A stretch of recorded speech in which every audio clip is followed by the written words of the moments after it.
Você já parou para pensar em como a psicologia deixou de ser um saber quase filosófico, centrado na introspecção, e se transformou em uma ferramenta prática voltada para a adaptação ao mundo? No final do século XIX, enquanto a Alemanha ainda dominava a produção acadêmica em psicologia, os Estados Unidos começavam a trilhar um caminho muito diferente. Ali nascia uma nova forma de pensar a mente humana, que não se limitava a descrever sensações, mas se perguntava para que servia a consciência. Era o surgimento da psicologia funcionalista, uma proposta voltada à compreensão do papel adaptativo da mente. Ao contrário da tradição alemã, que buscava uma psicologia pura, baseada em experiências controladas e introspecção rigorosa, o funcionalismo norte-americano estava interessado na função da consciência. Em vez de perguntar, o que é a mente? Os funcionalistas queriam saber, o que a mente faz?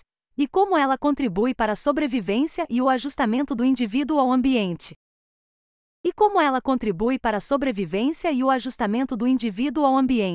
Essa mudança de perspectiva estava profundamente relacionada ao contexto histórico dos Estados Unidos naquele período, um país em rápida urbanização, com forte crescimento industrial e necessidade de organizar sistemas escolares, instituições e práticas de gestão da população. Era preciso formar, treinar e adaptar indivíduos ao novo ritmo de vida moderna, e a psicologia foi convocada a cumprir esse papel. É nesse cenário que surgem nomes como William James, John Dewey, Edward Tordick e Robert Woodward, que ajudaram a consolidar uma nova visão da psicologia como ciência da adaptação. Dentre esses nomes, William James se destaca como uma figura central. Ele propôs que aquilo que chamamos de eu, ou self, não é uma essência fixa, mas um processo em constante transformação. O self, para James, se forma na ação. Não existe antes das escolhas e comportamentos, ele é moldado por elas.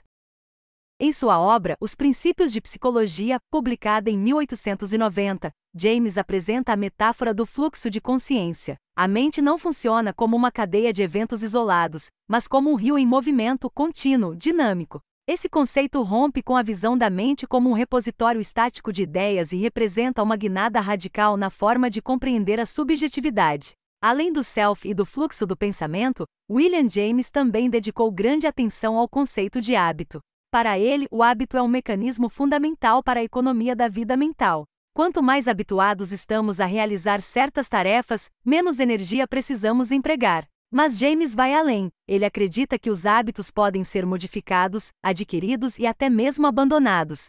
O hábito, portanto, não é apenas repetição, mas também adaptação ativa. Ele envolve corpo, mente, ambiente e valores ético-morais.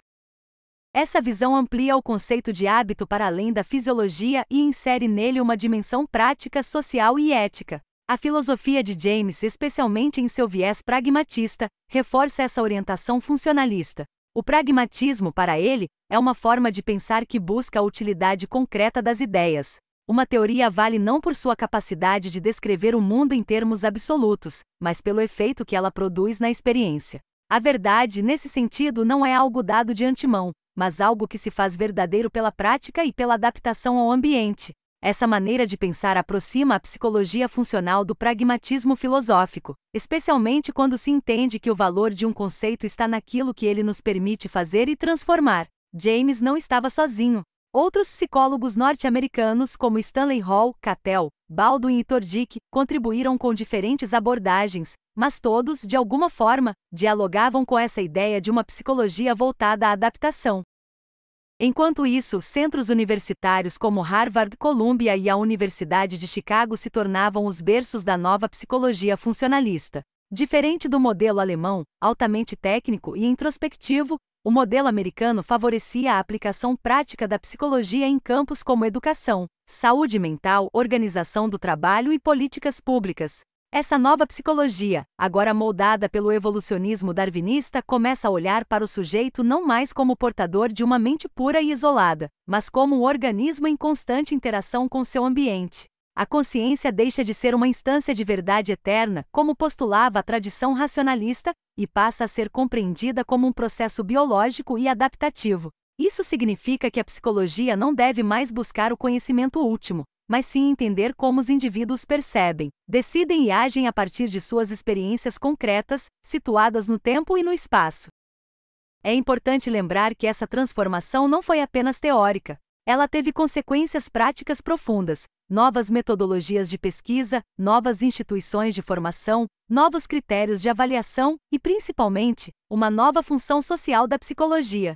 Ela passa a ser convocada para intervir, ajustar, selecionar, treinar e organizar os indivíduos nas mais diversas esferas da vida moderna. Escolas, fábricas, exércitos, hospitais, todos se tornam campos de aplicação da psicologia funcionalista. Essa mudança marca o nascimento da psicologia como uma ciência aplicada, voltada para problemas reais e enraizada em valores como utilidade, eficiência e adaptação. É também o ponto de partida para diversas outras correntes que surgiriam no século XX, como a psicologia educacional, a psicologia industrial e até a psicologia do comportamento. Em resumo, o funcionalismo não apenas transformou a maneira de entender a mente, ele moldou a forma como a psicologia se insere no mundo. Neste ponto da história, o funcionalismo começa a se consolidar de forma mais clara e institucionalizada em duas grandes universidades americanas, a de Chicago e a de Columbia.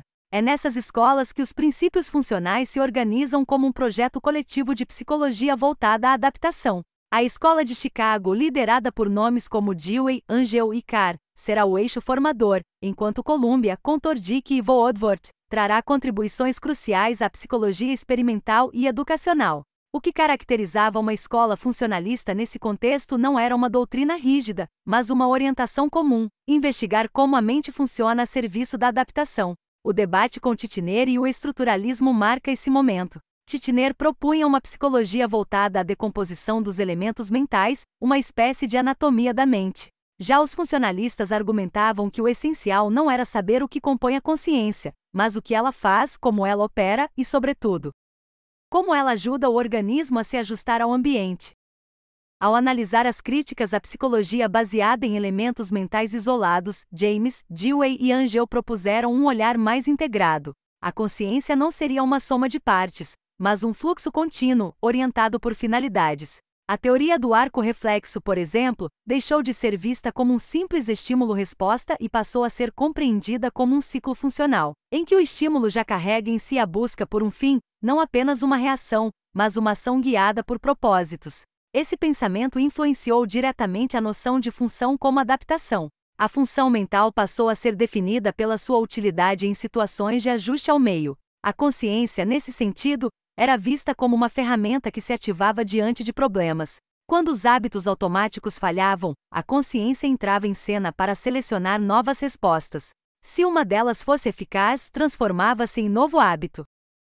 Essa era a teoria funcionalista da aprendizagem, que seria amplamente aplicada por John Dewey na pedagogia da Escola Nova. Ao mesmo tempo, na Escola de Columbia, Tordick desenvolvia uma abordagem mais experimental e comportamental, ancorada na ideia de que a aprendizagem era baseada em tentativas e erros. Surgia ali a famosa lei do efeito, segundo a qual comportamentos seguidos de consequências satisfatórias tendem a se repetir. Embora retirasse a consciência de cena em favor de mecanismos mais objetivos e observáveis, essa linha ainda estava inserida no espírito funcionalista, porque mantinha o foco na adaptação do organismo ao ambiente. Já Woodward, também em Columbia, propôs o modelo EOR, estímulo, organismo, resposta, que reinseria os estados internos no centro da análise. Ele acreditava que a psicologia não poderia ignorar o papel da motivação, da emoção e da intenção, antecipando discussões que mais tarde viriam a compor o campo da psicologia cognitiva. O ponto em comum entre todas essas abordagens era a ideia de que a função da mente é promover uma boa adaptação ao meio. Essa adaptação, porém, foi progressivamente deixando de ser entendida apenas como sobrevivência biológica, e passou a incluir também uma melhor vivência no ambiente social. Estar adaptado, afinal, significava não apenas estar ajustado ao meio físico, mas encontrar equilíbrio diante das exigências sociais. Essa guinada transformou o funcionalismo em uma psicologia voltada para a ação, para o fazer. E esse fazer não era neutro. Como analisaram autores como Canguilhem, o funcionalismo também serviu como ferramenta de ajuste e controle social. O homem passa a ser entendido não apenas como um ser que julga, mas como alguém que deve ser ajustado ao seu papel social. A psicologia funcional, ao colocar a utilidade no centro da análise, corre o risco de transformar o sujeito em um instrumento.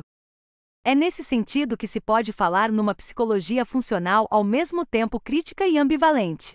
No entanto, ela também teve efeitos progressistas. Ao propor uma psicologia baseada na adaptação ativa, no aprendizado e na cooperação, o funcionalismo influenciou profundamente a educação democrática. Dewey propôs uma escola voltada para a formação de indivíduos autônomos, críticos, criadores de soluções e agentes de mudança. A psicologia funcional, nesse contexto, aparece como uma das bases da pedagogia moderna. No Brasil, esse pensamento encontrou ecos na obra de Anísio Teixeira, Helena Antipoff e Lourenço Filho, que trouxeram o espírito funcionalista para o campo da educação. Anísio, formado em Colômbia, foi um defensor ferrenho da escola nova, lutando por uma escola pública e democrática, mesmo sob perseguição política. Esses pensadores compreenderam que adaptar o indivíduo ao meio não significava conformá-lo passivamente, mas prepará-lo para transformar a realidade à sua volta. Ao final do capítulo, nos deparamos com uma constatação: a psicologia funcional talvez nunca tenha sido um sistema fechado ou uma teoria unificada. Mas ela foi, sem dúvida, uma poderosa forma de pensar a mente humana a partir das suas funções, do que ela faz, do que ela resolve, do que ela transforma. Ela abriu caminho para a psicologia aplicada, para os testes mentais, para a psicologia escolar, para a psicologia organizacional. E, acima de tudo, consolidou a ideia de que compreender a mente é entender seu papel na vida prática, social e biológica do ser humano. Comparado a outras correntes, o funcionalismo triunfou não por sua sistematização, mas por sua capacidade de dialogar com o mundo real. Alcançou a psicologia como ciência da adaptação, e também como guardiã do uso consciente de nossas capacidades. Nada mais moderno do que isso. Se esse conteúdo te ajudou a entender melhor a psicologia funcional e suas raízes, aproveita para se inscrever no canal Psicologia Explicada, curtir esse vídeo e compartilhar com quem também ama estudar a mente humana. Aqui a psicologia ganha vida, e cada capítulo nos leva mais fundo na história das ideias que ainda moldam nosso presente.